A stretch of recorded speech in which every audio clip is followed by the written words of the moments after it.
malo se improvizirali, ker z dole sem danes ad hoc duo. Pravica se prereče pogumna starka in strahopetni starc. Pa daj ti zdaj malo muzike dole.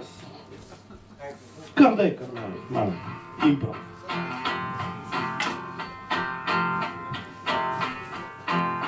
Nekoč je živela ena babica in en dedek.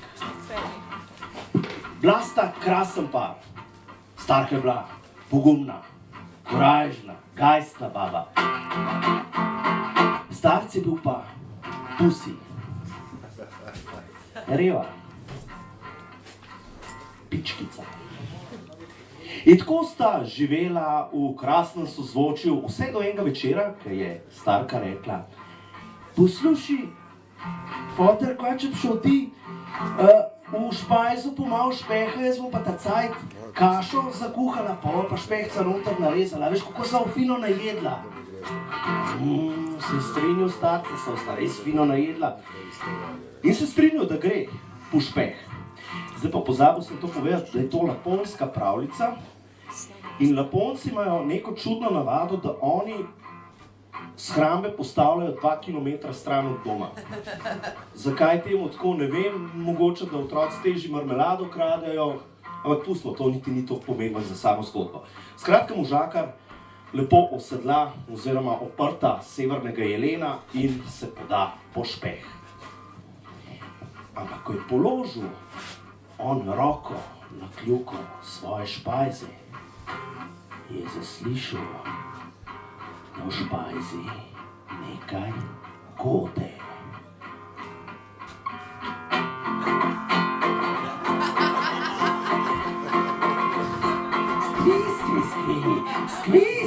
Skvi, kdo mi kar naprej teži, kdo mi dušni mirkali, kdo mi kar naprej mori.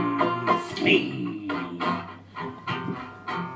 Starce je usral načisto, skočil je na severnega jelena in diril domov do babice in prav: strašni Italijo v naši špazi, jaz se ne upam jeti noter. Strašni Italiji, mogoče kdo kaj ve o strašnem Taliju. Google pravi takole: Tali je strupen tako za ljudi kot za živali. Včasih so ga uporabljali za zatiranje glodavcev, potem pa so to opustili zaradi posrednega zastrupljanja divjih živali in ptic. Talijeve spojine so, kadar prodrejo v organizem, visoko toksične.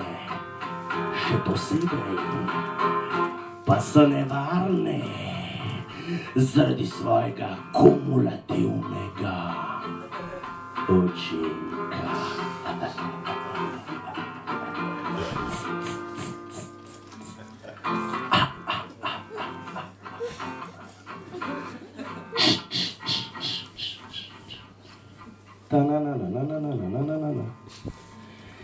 Ste kaj zastopali? Jaz nisem nič, ampak starca sem pa zastopil, da se je bal. Babica ga pa ni. Kako zgin nazaj v špajzo, če ne vam tebe naresala noter v kavšo v štividu. In soočen z dvema groznima stvarima se je pač odločil za tisto, ki je še ni poznal in je šel nazaj do špajze. Ampak je položil roko na kljuko, je spet slišal, da v špajzi nekaj gode.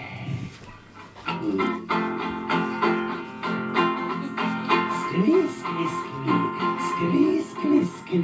kdo mi kar naprej teži, kdo mi dušni mirkali, kdo me kar naprej mori. Skvi.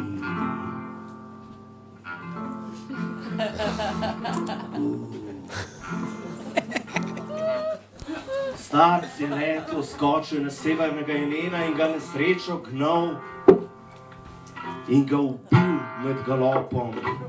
Uboga žival je padla na bok, iz gobčka se mu je podsedila kri, njegova duša pa je odšla v jelenja nebesa.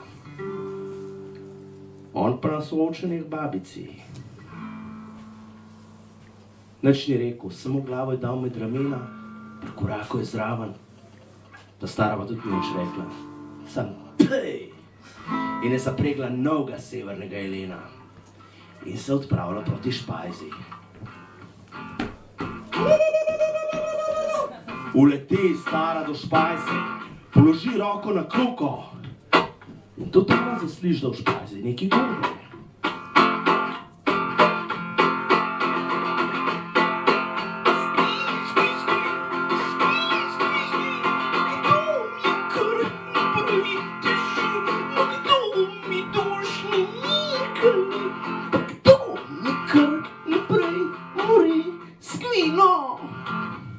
Takrat se pa babici strga, razbija vrata, tako tu moš špajze, kaj je? Kaj je videla? Miško na špehcu, tako je. Skli, to mi ga naprej teži. Aha, zdaj pa vem, to je mojega ta starega strašil. In ujame Miško, jo zbaša v rokavico, utakne v žep in odjaha proti domu. Seveda ni pozabila ene kajle špeha dati tudi pod pajsko in je šla via kući. In pride domov in starc v kuhinjskem kotu čaka, kaj se bo zgodilo. In pride stara napesnjena, ka 100 bogov. Lepo mi je rekla moja mati, se ne ženem s tabo, ka si ena navadna šleva, ka se bojiš lastne stence. Kaj je bilo meni tebe treba, porka, no šle, če se ti bal. In vrže tisto rokavico, ki je na mizo. In Miška v rokavici pomiga, da je pomigala rokavica. In stari je leto, da ga ni mogel niti hercinfarkt ujeti. Starka je pa lepo zakuhala kašo, naseckala noter špehca in se napokala, ko mi zdajle z jagenčkom. Starc, ki je bil revan, je pa ostal lačen. Zdaj pa mislim, da bo muzika še bolj padla.